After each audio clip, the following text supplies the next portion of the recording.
Boa noite, família. Deus abençoe vocês nesse dia de hoje. Que a voz que vocês ouçam aqui não seja a minha somente, mas seja a voz do Senhor penetrando aí dentro de vocês, em nome de Jesus. Que a graça, a paz do nosso Senhor Jesus possa invadir o nosso ser plenamente hoje. Amém? Vamos abrir juntos, por favor, lá em Efésios, capítulo 1. Nós vamos ler juntos dos versículos 15 ao versículo 23. Diz assim a Bíblia, Paulo escrevendo, endereçando essa carta à igreja que se reúne em Éfeso, mas presta bastante atenção, porque Deus inspirou a Paulo para que essa carta também fosse escrita para mim e para você, no dia de hoje. Amém? Por isso também eu, tendo ouvido a respeito da fé que vocês têm no Senhor Jesus e do amor para com todos os santos, não cesso de dar graças por vocês, mencionando-os nas minhas orações. Peço ao Deus de nosso Senhor Jesus Cristo, o Pai da glória, que conceda a vocês o espírito de sabedoria e de revelação no pleno conhecimento dele. Peço que ele ilumine os olhos do coração de vocês para que saibam qual é a esperança da vocação de vocês, qual é a riqueza da glória da sua herança nos santos e qual é a suprema grandeza do seu poder sobre nós os que cremos, segundo a eficácia da força do seu poder. Ele exerceu esse poder em Cristo, ressuscitando-o dentre os mortos e fazendo-o sentar à sua direita nas regiões celestiais, acima de todo principado, potestade, poder, domínio e de todo nome que se possa mencionar, não só no presente século, mas também no vindouro. E sujeitou todas as coisas debaixo dos pés de Cristo e, para ser o cabeça sobre todas as coisas, o deu à igreja, a qual é o seu corpo, a plenitude daquele que a tudo enche em todas as coisas. Amém? Que carta especial essa de Efésios, depois você lê, são 6 capítulos. Leia em casa, estuda e deixa o Espírito Santo te ensinar o que ele quer ensinar através dessa carta. Um contexto aqui para nós, a antiga cidade de Éfeso, ela era uma importante cidade portuária da costa oeste da Ásia. Era uma cidade muito rica, muito populosa, funcionou durante algum tempo até como um banco, né? E por isso a gente vai ver Paulo, ao longo de toda a carta de Efésios, usar muitos termos ligados a dinheiro. Ele fala de riqueza, ele fala de penhor, ele fala de herança, porque, na verdade, isso era o que fazia parte do dia a dia daquelas pessoas, daquela cidade. E Paulo traz isso, na verdade, para dizer que toda aquela riqueza material que eles conheciam não se compara às riquezas que Deus tem separado e reservado para aqueles que confiam nele, para aqueles que vivem nele. Paulo também sabia que Éfeso era uma cidade muito fascinada por magia, por ídolos. Era a sede onde eles ostentavam o templo da deusa Diana, que era uma das 7 maravilhas das antiguidades, né? Lá de trás. E Paulo, por isso, também vai falar nessa carta, e nesse texto que a gente leu, dando ênfase ao poder de Deus, que está acima de todas as autoridades espirituais. Assim como as riquezas em Cristo são incomparáveis, o poder de Deus não pode ser comparado a qualquer outro poder espiritual que se possa nomear. E os versículos anteriores a esse que nós lemos em Efésios 1 ainda revelam que nós já fomos abençoados pelo Pai em Cristo com toda a sorte de bênçãos. E Paulo usa um verbo no grego, que é um verbo que diz respeito a algo que começou e foi completado no passado. Então nós já fomos abençoados por Deus. E essa é a verdadeira riqueza, a própria trindade de Deus investindo tudo em nós. Ele fala que o Pai nos escolheu antes da fundação do mundo. É importante que você saiba disso e creia nisso. O Pai te escolheu antes da fundação do mundo. Nos adotou como seus filhos em sua família. Nós recebemos dele a sua graça abundante, gratuita, por meio de Jesus, que nos redimiu e nos perdoou. E nós ainda recebemos o selo, um selo que é o Espírito Santo, como um marco, como um selo sobre nós, habitando dentro de nós, como penhor, a garantia da nossa redenção eterna.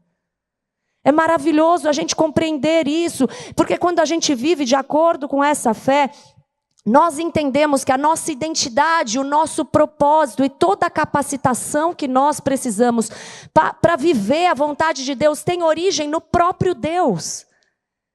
Todas as bênçãos não são só para o nosso prazer momentâneo e temporário, mas são para que a gente possa viver esse propósito e entender a nossa origem e que Ele é quem nos capacita. O nosso Senhor Jesus Cristo. E esse nome não é um nome qualquer. Eu não sei se todos sabem, mas o nome Jesus é uma forma grega antiga do antigo hebraico que significa, que é Yeshua, que significa Yahvé é a salvação. A palavra Cristo também é uma palavra grega traduzida do hebraico que diz que é ungido como rei, para ser rei. E na Bíblia, quando a Bíblia fala de Senhor, ela fala de dono. Então Jesus é o meu Salvador, mas Jesus também é rei sobre mim, Jesus também é Senhor sobre a minha vida, sobre a igreja. E eu quero te dizer que se você deixa Jesus ser Senhor da sua vida, você também vai viver com Jesus como seu Salvador. Se você se relaciona com Jesus como sendo rei sobre a sua vida, você vai ter parte no reino glorioso de Deus. E agora Paulo aqui nesses versículos que nós lemos, ele continua, falando tudo aquilo que a igreja precisa saber, como uma grande intercessão, uma oração ao Pai pelos santos da igreja, ele chama de fiéis em Cristo Jesus, para que todos saibam quão abençoados nós somos em Deus. Lembrando que essas bênçãos não se tratam de coisas materiais, mas de algo muito maior, muito mais poderoso, que nós podemos usufruir se nós nos submetermos a viver em Cristo. E essa expressão em Cristo, nele, em Jesus, no Senhor, ela aparece mais de 20 vezes em Efésios ao longo dessa carta curta. Porque Deus quer nos lembrar, nos dizer, nos fazer saber que quando nós estamos ligados, enxertados nele, na videira verdadeira, nós temos acesso a todas essas bênçãos, a todas essas promessas, e podemos viver dessa forma nele, em Cristo Jesus. E algumas reflexões iniciais sobre esse texto que nós lemos me chama a atenção, porque essa oração, ela começa como uma expressão de gratidão de Paulo a Deus. Ela foi gerada no coração de Paulo por ter ouvido falar a respeito da fé com que eles viviam e do amor. E isso, quando eu estava lendo, me fez pensar, quando alguém ora por mim, se lembra de mim para orar por mim, o que ele tem ouvido, o que essa pessoa tem ouvido falar sobre mim, sobre a fé, sobre o amor, sobre a forma como eu tenho vivido em Cristo? Isso já é aqui uma lição para nós. Qual tem sido o testemunho da nossa vida como igreja para quem está lá fora, ou outras igrejas, ou outras comunidades, pessoas?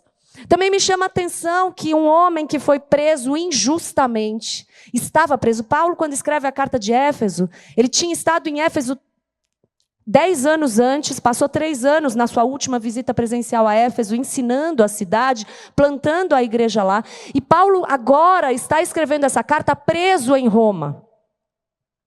Preso injustamente por viver a sua fé, por pregar o evangelho naquilo que ele acredita. Mas ele consegue, mesmo no meio de uma prisão, ter uma atitude de gratidão diante de Deus, ao invés de ficar enchendo sua mente de murmuração. Uma atitude de orar, de interceder por alguém, de elogiar alguém, ao invés de ficar só reclamando da vida, falando mal de todas as coisas. Uma atitude de achar, mesmo em cadeias, mesmo limitado, uma forma de edificar a igreja de Cristo, de continuar cumprindo o seu propósito em favor dos outros. Paulo aqui, dentro da cadeia, está se ocupando de escrever cartas para fortalecer e edificar outras pessoas e não para se defender. Paulo tinha um networking muito importante, ele era um romano, um judeu, um estudioso. Ele poderia ter gastado o tempo dele mandando cartas para tentar se defender e ser tirado daquela prisão, mas não, ele gastou e ocupou o seu tempo para edificar a vida de outras pessoas. Ele procurou uma forma de, mesmo em meio a limitações que a circunstância externa trazia para ele, de continuar cumprindo o propósito de Deus para a vida dele.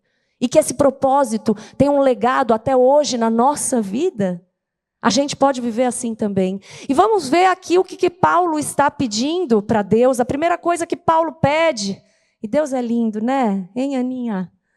essa seleção aqui, essa ministração. O Espírito Santo é o mesmo. Então vocês vão ver aqui, a Ana falou do quê? Sabedoria. A primeira coisa que Paulo pede que a igreja receba espírito de sabedoria e de revelação no pleno conhecimento de Deus.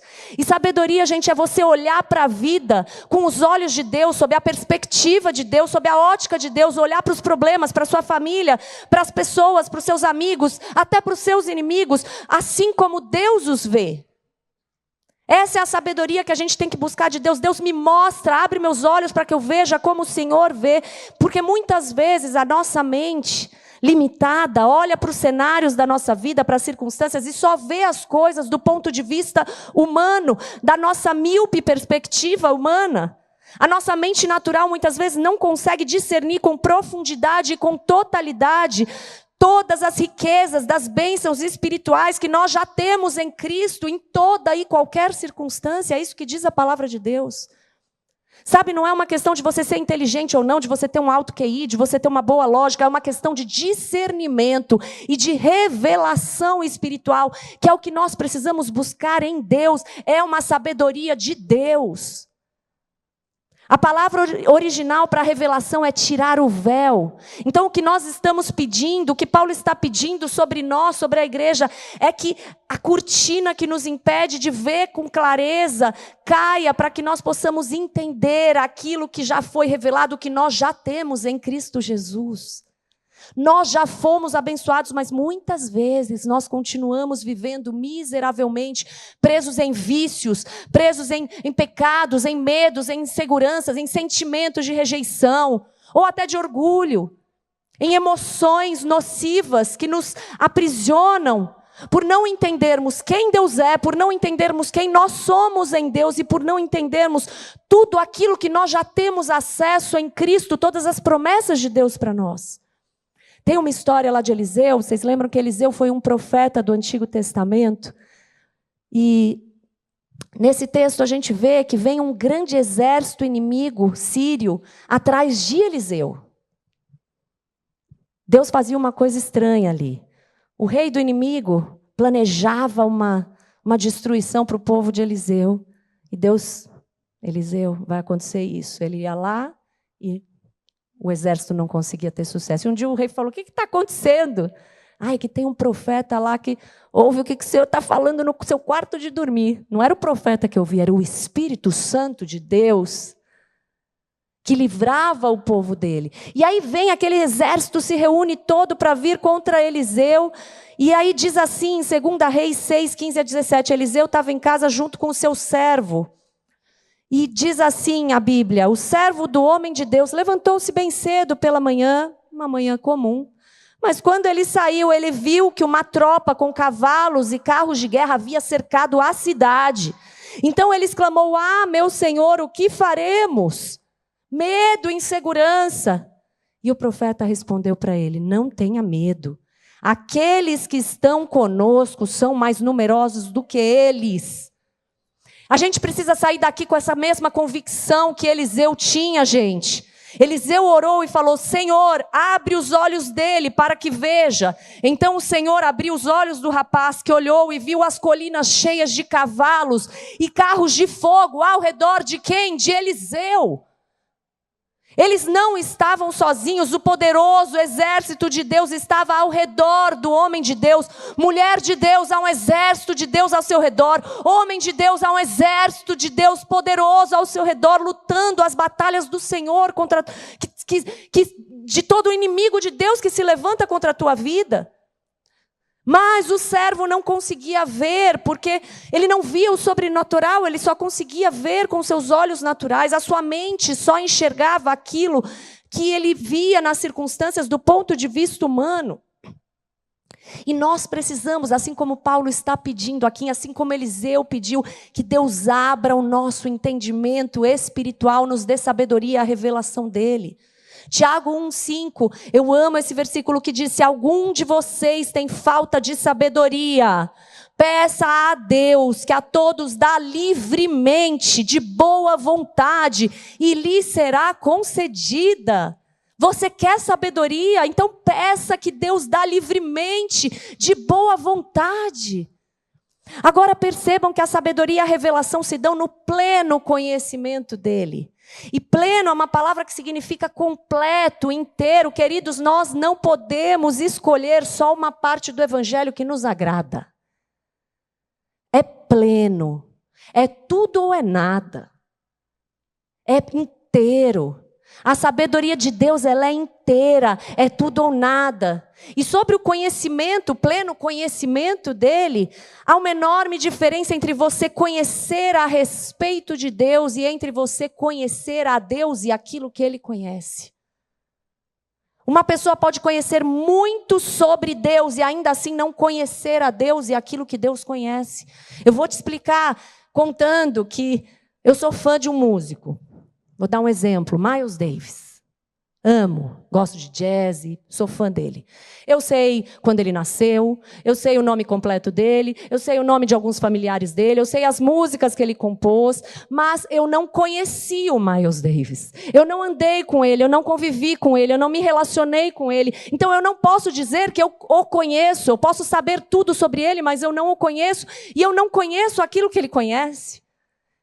Sabe, você pode ter muitas Bíblias na sua casa, você pode ter um acervo enorme de livros e informações teológicas, você pode ouvir muitas histórias a respeito de Deus e de Jesus no YouTube, na sua igreja, mas se você não se relacionar de verdade com Jesus, com Deus, se você não viver, passar a viver a partir dele, você ainda tem que conhecer a Cristo.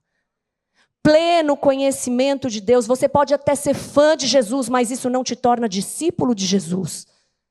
E é para os discípulos de Jesus que ele reserva a sua sabedoria e a revelação plena e o acesso a todo o seu conhecimento. Entenda que todo é dentro da nossa capacidade aqui nessa terra. Mas para os discípulos, não para os fãs. Queira ser discípulo de Cristo, queira andar com Ele. Porque uma coisa é saber sobre Deus, outra coisa é ter intimidade com Deus por inteiro.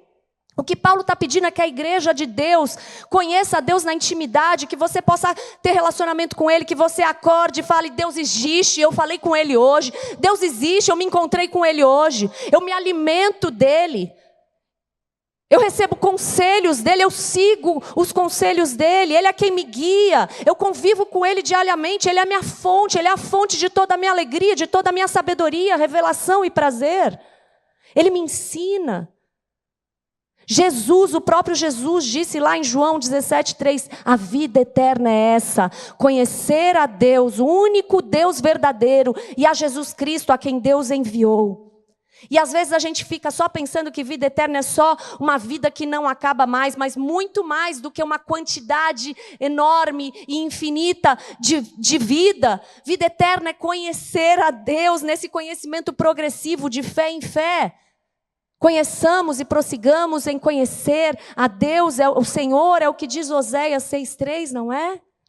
Então a essência, o tesouro da nossa vida diária é conhecer a Deus e aquilo que Ele conhece. Esse é o espírito de sabedoria e de revelação no pleno conhecimento dEle.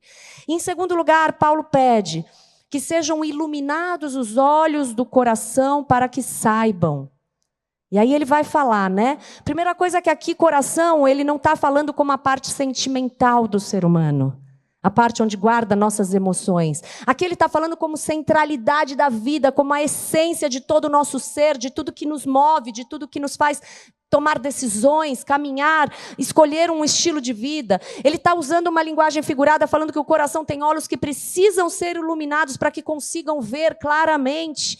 Então é esse espírito de sabedoria, de revelação, de pleno conhecimento que vai nos iluminar para a gente saber 3 coisas que Paulo fala aqui, para que a igreja precisa saber, que são descritas lá nos versos 18 e 19. Em primeiro lugar, a gente tem que saber a esperança do nosso chamamento, da nossa vocação. Querido, você precisa entender de onde você foi chamado e para que você foi chamado. Origem e propósito, identidade e propósito, alfa e ômega. Você precisa entender isso, coisas que a Bíblia diz. Nós fomos chamados da morte para a vida, nós fomos chamados das trevas para a luz, nós fomos chamados do pecado para a santificação, de uma natureza carnal e corruptível para uma nova natureza em Cristo. Você foi chamado para ser santo e irrepreensível diante de Deus, para ser parte da família de Deus, para carregar o nome desse Deus, para ser herança desse Deus, conhecê-lo, ter intimidade com Ele, para ser cheio do Espírito Santo de Deus, para viver não só uma vidinha melhorada. Deus não quer melhorar a sua vida, Ele quer te dar uma nova vida, completamente nova, nova natureza. Ele quer fazer você reinar junto com Ele, no reino dEle, se assentar junto com Ele nas regiões celestiais. Nós estamos assentados com Ele nas regiões celestiais.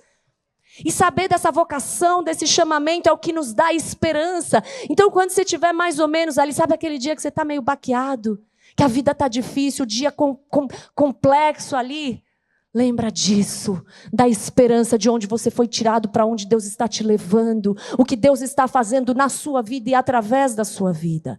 A outra coisa que a igreja tem que saber é qual é a riqueza da glória da sua herança nos santos. E, queridos, essa palavra sua pode confundir e parecer que é a nossa, né? A nossa herança nos santos. Mas essa palavra aqui, ela está falando de Deus. É a riqueza da glória da herança de Deus nos santos. Olha que coisa diferente. O que Paulo está dizendo aqui não é aquilo que Davi disse no Salmo 16, que Deus é a nossa porção, a porção da nossa herança. Agora a Bíblia está falando que o reflexo disso é que nós também somos a herança dele. Olha que coisa linda! Não é mais a herança só que Deus nos dá, mas a herança que Deus recebe em nós, que estamos sendo santificados nele. Que precioso nós somos para Deus, que preciosa você é para Deus. Que Ele nos transforma para sermos a sua herança, a sua riqueza, a sua alegria. Nós temos um valor inestimável para Deus. Você já pensou nisso? O que você representa para Deus? Você é a herança dEle, a herança de Deus nos santos, em mim e em você, que estamos sendo santificados. Uma terceira coisa que Paulo pede é que a igreja entenda e conheça qual é a suprema. Eu vou ler aqui de novo, porque se aqui a gente precisa, a suprema grandeza do seu poder sobre nós, os que cremos, segundo a eficácia da força do seu poder.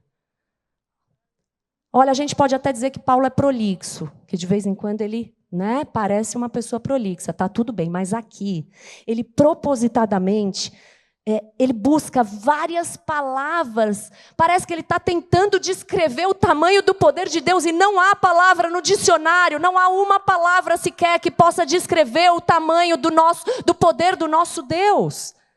Não há. Olha só, ele não encontra no vocabulário. Suprema quer dizer o quê? É um superlativo, é sobrepujar, em outra versão fala incomparável.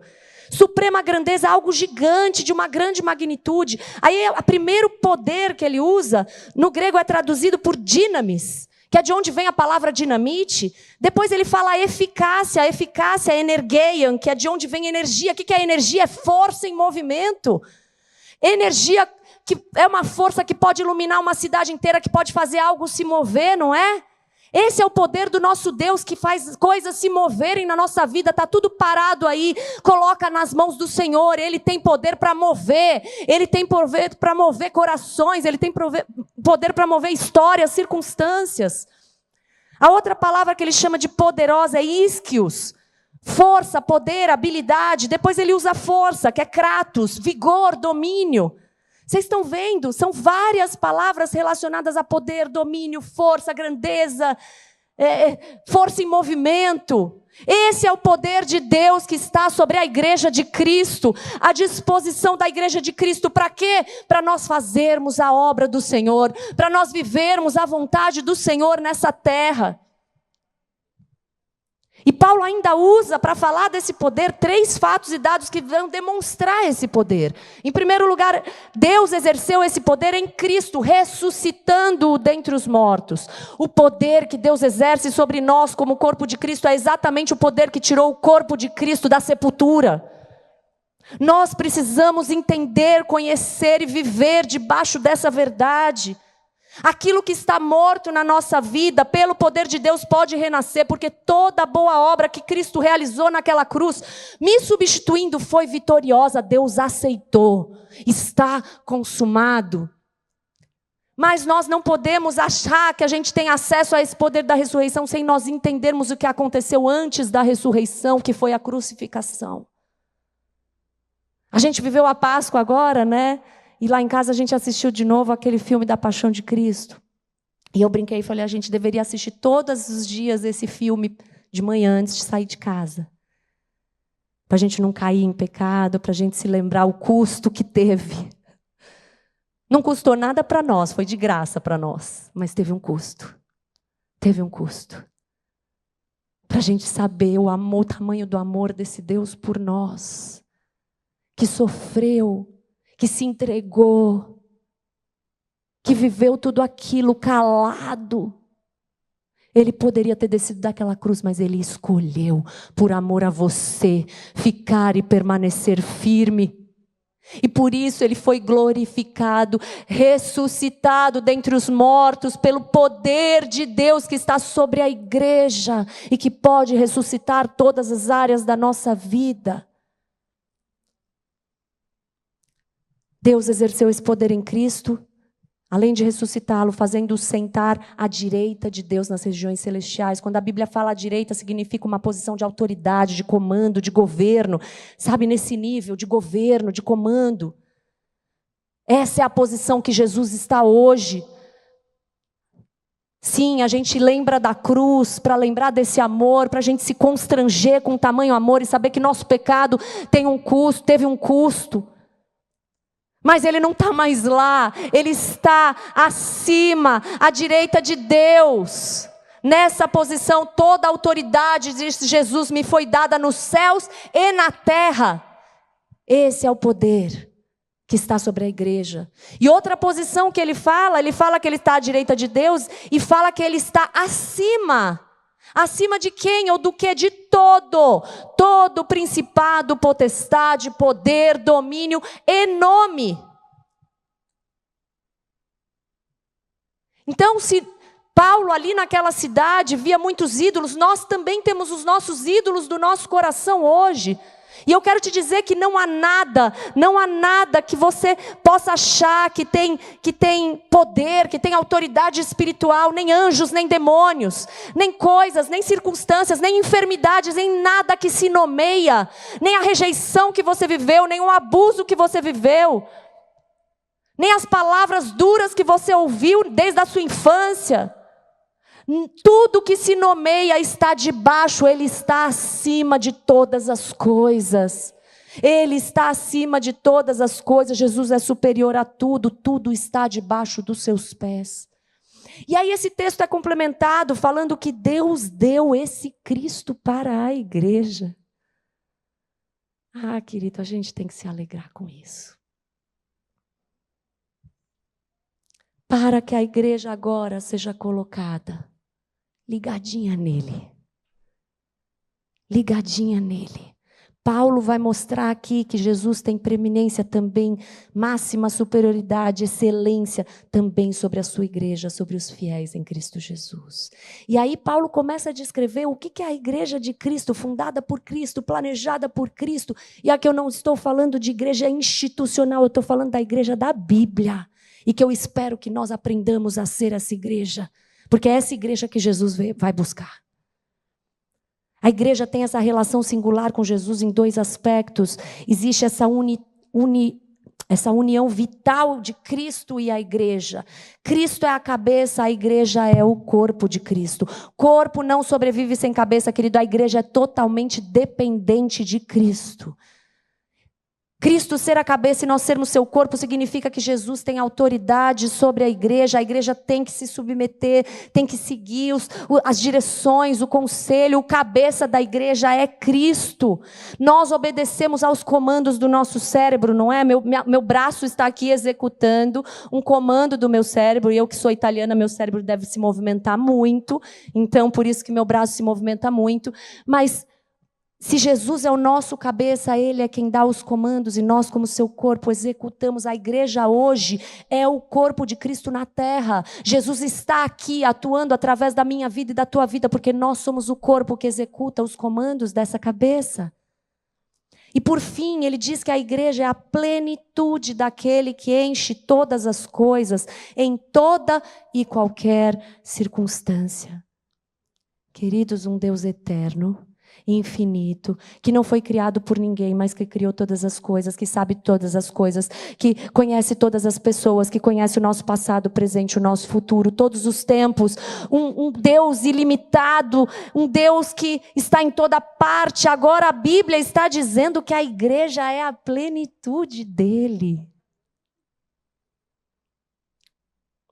Sabe, igreja, se há vazios nos corações do nosso tempo, da nossa sociedade, a igreja é chamada para ser a plenitude daquele que enche todas as coisas. Se há caos no nosso mundo, na nossa comunidade, lá fora no mundo, a igreja é chamada para ser a plenitude dele em toda e qualquer circunstância. Plenitude de amor, de bondade, de graça, de misericórdia, de justiça, de verdade, de altruísmo, de entrega em favor do outro, de cura. De confronto, sim, do pecado, porque a igreja é chamada para denunciar e confrontar os pecados. Mas para quê? Para trazer cura, para trazer libertação. Então nós acolhemos o pecador, denunciamos o pecado. E como corpo de Cristo nós lavamos uns aos outros, lavamos os pés uns dos outros, servimos uns aos outros. Plenitude, nós fomos chamados para viver como representantes de Deus, da plenitude de Deus, corpo de Cristo, que realiza plenamente a sua vontade. E foi por isso que Jesus abriu mão de toda a sua glória para nos substituir no castigo que era nosso. O castigo que nos traz a paz estava sobre ele, para nos reconciliar com Deus, para que a gente possa agora ver a vida sob a perspectiva de Deus, com a sabedoria de Deus, com a revelação de Deus, caminhar com o Espírito Santo habitando dentro de nós e sensíveis à voz desse Espírito Santo. É por isso que a carta aos Efésios escreve 3 vezes isso, falando sobre plenitude, como é que a gente acessa essa promessa de plenitude. É que ele falou, nós lemos. Aí em Efésios 3,19 ele vai falar sobre conhecermos o amor de Cristo que excede todo o entendimento para que vocês fiquem cheios de toda a plenitude de Deus. Efésios 5,18 nos ensina como sermos cheios do Espírito de Deus, não nos embriagando com vinho que leva à devassidão, mas falando entre nós com salmos, hinos e cânticos espirituais, louvando com o coração ao Senhor, agradecendo por tudo a Deus, nosso Pai, em nome de nosso Senhor Jesus Cristo. Então, o ser inteiramente preenchido do lado de dentro por tudo que Ele é e por todo o seu poder nos dá a condição de enfrentar toda e qualquer circunstância como Cristo enfrentou e venceu. Amém, igreja? Um resumo final é que nós fomos iluminados com sabedoria e com revelação, no centro, naquilo que é mais central da nossa vida, para a gente saber a esperança da nossa vocação ou do nosso chamamento. Para a gente saber que nós somos herança de Deus e vivermos de acordo com isso. Deus não merece uma herancinha qualquer, não, sujinha não. Deixa Ele te purificar, deixa Ele te santificar, para você ser a herança que Ele merece, que é muito aquém, né? Ele merece muito mais, mas nesse processo de santificação Ele vai nos transformando. Para a gente saber qual é a suprema grandeza desse poder de Deus que ressuscitou Jesus e o colocou aonde? À direita de Deus e acima de todo principado, potestade e de todo nome, tudo que se pode nomear, inclusive da igreja, que agora é o seu corpo na terra. Ele comanda a igreja, executa, revela. O que a igreja está executando? A igreja está revelando a pessoa que Deus é, revelando a essência de Deus.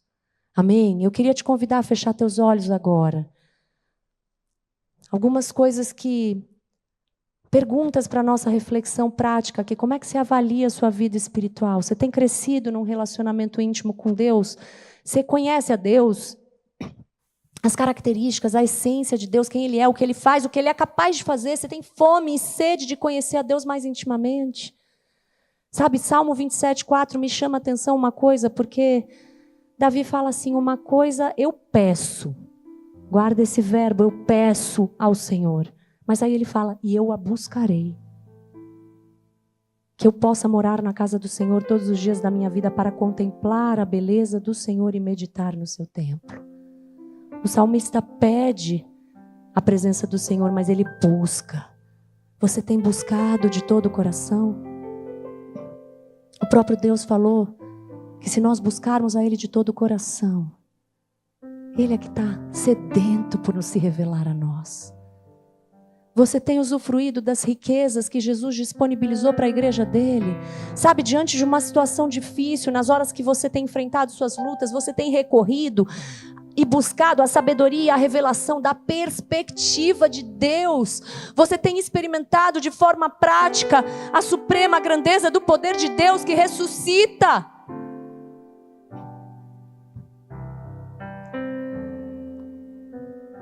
E para encerrar, saber de tudo isso que Paulo nos lembrou aqui, que Paulo orou por nós, deveria aumentar a nossa fé em Deus, não é? Mas eu não posso só viver uma fé que seja só para o meu benefício, porque Cristo é o cabeça sobre o corpo, não pensa de uma forma individualista. A mente de Cristo não é egoísta. Então, como Deus é amor, ao aumentar a nossa fé, a nossa relação vertical com esse Deus, também aumenta o nosso amor uns para com os outros. E é por isso que Paulo começa esse texto dando graças a Deus pela vida dessa igreja, pela fé que eles tinham no Senhor Jesus e pelo amor que eles demonstravam a todos os santos. Que essas verdades sobre o poder não te tornem egoístas,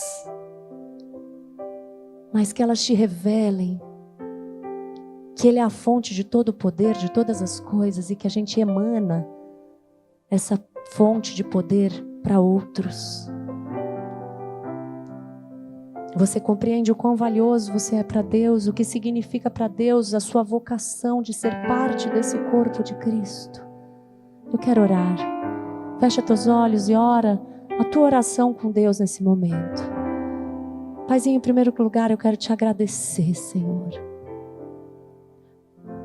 Nós cantamos hoje, não há outro como Tu, não há nome, não há pessoa, não há bondade maior do que a Tua, não há graça maior do que a Tua, não há outro como o Senhor.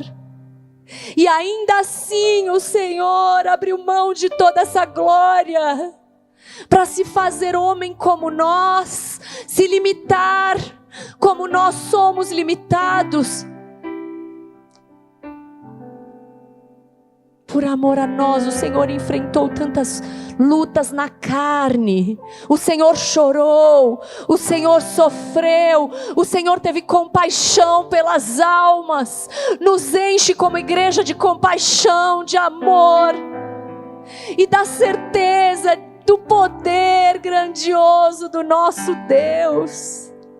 Se há alguém aqui enfrentando lutas que parecem ser grandes demais diante da sua capacidade, sim, todas elas são, porque nós somos pequenos, Senhor. Mas abre os nossos olhos para vermos o exército, os carros de fogo, os anjos com espadas de fogo desembainhadas, lutando a causa do Senhor na nossa vida. As promessas do Senhor para nós não serão frustradas, os planos do Senhor para a igreja do Senhor não serão frustrados.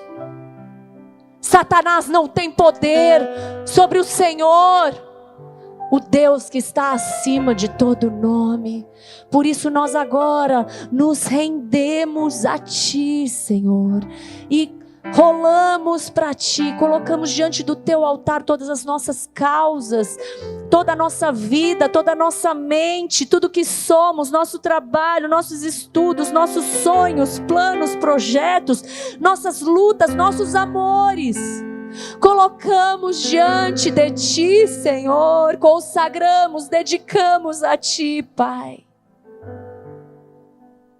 Nos leva a ver a beleza da Tua santidade, a beleza da Tua glória, da Tua bondade. E saber que em Ti nós somos supridos. Todas as nossas carências são supridas, Pai. Nós te louvamos, nós te adoramos, nós engrandecemos o teu nome. Abre a tua boca, querido, engrandeça o nome do Senhor, exalte ao nome do Senhor, declare para Ele quem Ele é, declare para que essa fé seja gerada no teu coração. Declare essas palavras que Paulo falou sobre a suprema grandeza do poder, a eficácia do poder do Senhor sobre a sua enfermidade, sobre os seus negócios, sobre a sua casa, sobre as alianças destruídas na sua casa, sobre as brigas que estão acontecendo. Aquieta-te, saiba que eu sou Deus. Coloca diante de Deus as suas lutas e deixa Ele lutar, deixa Ele ser Deus, esse Deus que se apresenta como Senhor dos exércitos. Como o Senhor dos exércitos, Ele é o comandante da nossa guerra. Obrigada, Jesus. Obrigada, Jesus. Gera em nós fé, gera em nós amor. E se há alguém aqui que ainda não tinha entregue a sua vida completamente ao senhorio do Senhor, eu quero te convidar a fazer isso hoje, querido. Abre a tua boca e fala para Deus: eu creio que Jesus é o caminho, a verdade e a vida. Eu creio que Jesus é o plano de Deus para me reconciliar consigo. Eu creio que Jesus cumpriu todas as coisas naquela cruz. E que o sacrifício de Jesus foi pleno, suficiente e completo. E eu creio que Jesus está acima de todas as coisas. E eu coloco Jesus para ser Senhor da minha vida. Faz essa oração, querido, para o Senhor.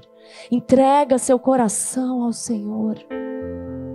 Você não vai conhecer Jesus como Salvador enquanto você não colocar Jesus como Senhor da sua vida. Ele se torna o nosso Salvador, porque Ele nos salvou naquela cruz. Mas quando nós nos submetemos ao senhorio dEle, quando nós nos ligamos como corpo ao comando dEle como nosso cabeça, que você possa viver o reino de Deus, desse Rei bondoso, de Rei de justiça, Rei maravilhoso, um reino de paz. Recebe a paz que excede a todo entendimento no teu coração hoje, para enfrentar as lutas que estão lá fora. Mas se lembra que não é só você que tem lutas, tem muitas lutas acontecendo. Deixa Deus lutar as suas lutas, enquanto você pergunta para Ele: aonde o Senhor me quer como soldado do Senhor? A vida de quem nós vamos libertar hoje, papai? Amanhã, quando você chegar no teu trabalho, ao invés de você estar preocupado se você vai ser promovido ou não, pergunta para Deus: a vida de quem nós vamos libertar hoje aqui? Que casamento nós vamos restaurar hoje aqui? Que relacionamento de Deus com alguém que está desviado, que foi magoado pela igreja, nós vamos restaurar aqui, Senhor? O que pega no coração de Deus? Que necessitado que nós vamos atender aqui, Jesus? Como que eu vou revelar aquilo que está na mente de Cristo? Senhor, renova a nossa mente, transforma o nosso interior, e que isso venha para fora de tal forma que aqueles que nos conheciam antes entendam de onde nós fomos tirados e para onde nós estamos indo. Onde nós estamos fincados sobre uma rocha. Aqueles que eram instáveis emocionalmente agora sejam fincados na rocha viva que é Jesus. Submete teu temperamento a Ele, submete tua inteligência a Ele, tua sabedoria a Ele, teus medos, tudo, porque Ele é digno de receber toda a glória. Reconheça que Ele é dono de toda a força, de todo o poder, de toda a majestade e de toda a paz, alegria, bondade. Que a graça do Senhor Jesus, esse Jesus que morreu por você e que hoje reina sobre todas as coisas. Que o amor de Deus, o papai, você pode dizer assim, ó, papai. Ah, papai. Esse Deus tremendo e poderoso é seu papai. Que esse amor te envolva. E que as consolações e a comunhão constante e permanente do Espírito Santo de Deus estejam sobre a tua vida, sobre a tua casa, sobre a tua mente, sobre a tua fala, em nome de Jesus. Vão na paz, eu te abençoo em nome de Jesus. Amém.